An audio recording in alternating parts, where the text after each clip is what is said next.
Good afternoon mga kainang, kumusta? Tulad ng dati, nandito na naman tayo sa ating panibagong video. Ang pag-uusapan natin ay tungkol pa rin sa welding symbols. Topic natin ngayon mga kainang ay broken arrow. Ano ba ang broken arrow? Tulad ng natural na drawing, for example mga kainang, V-groove.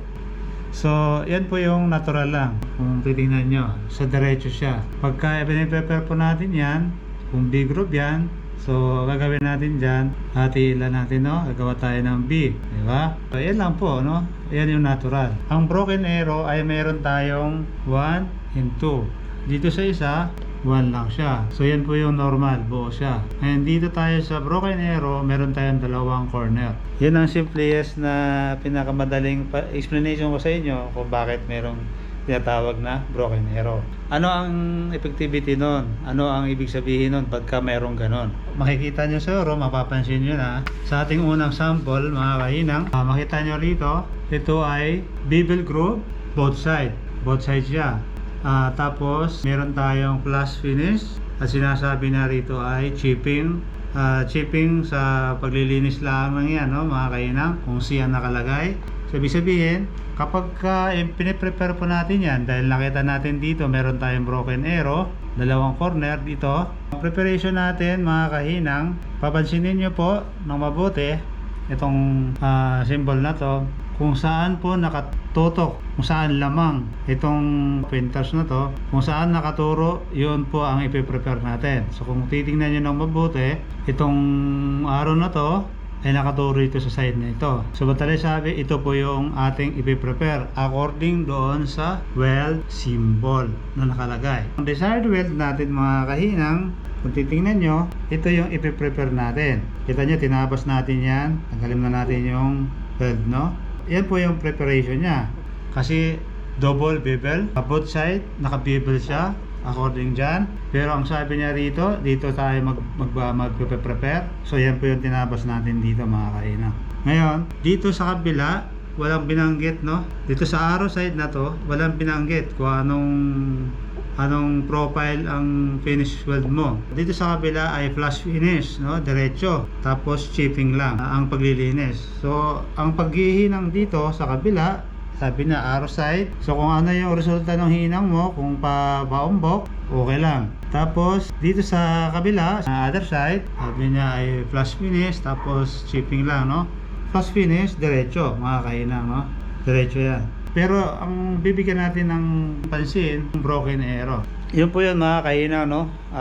Kahit anong dami natin na sample, basta kung saan mismong pointer ng arrow, yun po yung ating ipiprepare. So halimbawa, wala yan, no? Isa lang. Sabi niya other side. So madali sabi mga kahinang, ang magiging ano niyan, dahil bevel yan, flash finish, chipping lang siya. Mga prepare natin yung mga kahinang, since isa lang yung sinabi niya dyan, tatanggalin natin to. Balik natin sa original. Sabi niya ay other side, bevel. So, dito tayo. So, naka-bevel na siya. Maging ganyan po siya. Dito sa side na to. Ngayon, mga kainang, pag itong pointer na to, let's say, dito nakatutok. Okay? Dito nakatutok. So, ang preparation natin ay sa kabila. Instead na sa kabila.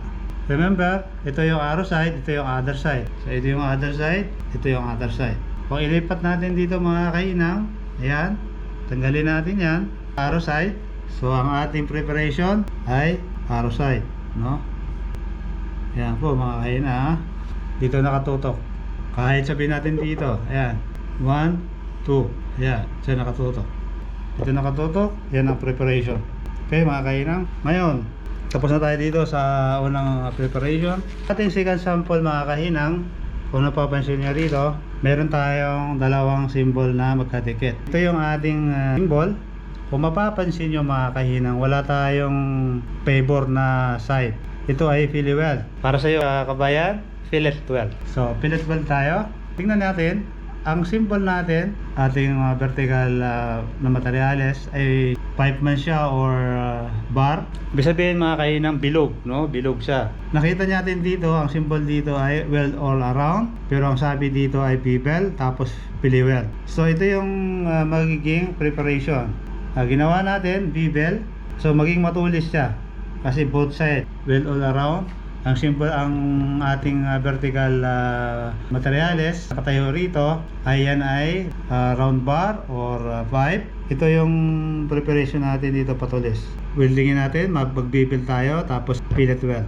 Tingnan natin mga kahina. Yung ating broken arrow 1 and 2 pero nakatutok siya dito sa line. Ibig sabihin gitna. Even yung ating preparation dahil nga round siya. Ngayon mga kahinang, ito yung desired weld natin pag natapos na. Tandaan pa natin na pagka nakakita tayo ng line, center, itong linya na to at dyan nakatutok yung ating pointer, ibig sabihin equal yung preparation. Wala tayong side na pinipili. Ngayon mga kahinang, let's say ang symbol natin joint, so broken arrow pa rin. Ngayon ginawa natin dito, yan, B group mga kahinang. Ngayon tingnan natin, madi-disregard natin yung broken arrow. Ibig sabihin walang kwenta si broken arrow dahil according dito B group tayo, di ba? Huwag po tayo malilito mga kahinang, yung weld symbol ay against doon sa broken arrow na yon. Kasi butt joint tayo pero ang binigay na weld symbol ay B group. Yung ating preparation, naka butt joint tayo pero ang preparation natin ay B, di ba? Arrow side. Ayan. Kahit pag gawin natin double, so ganun pa rin. Madi-disregard pa rin natin yung broken arrow na yon.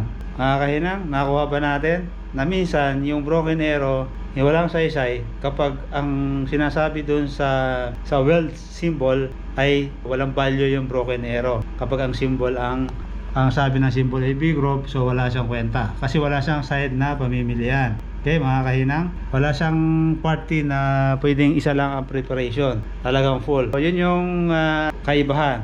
Minsan wag malito, kahit may broken arrow susundin pa rin natin yung weld symbol. Ngayon mga kahinang, pagka ito halimbawa naman ay plate yan, ganun pa rin ang kalalabasan mga kahinang.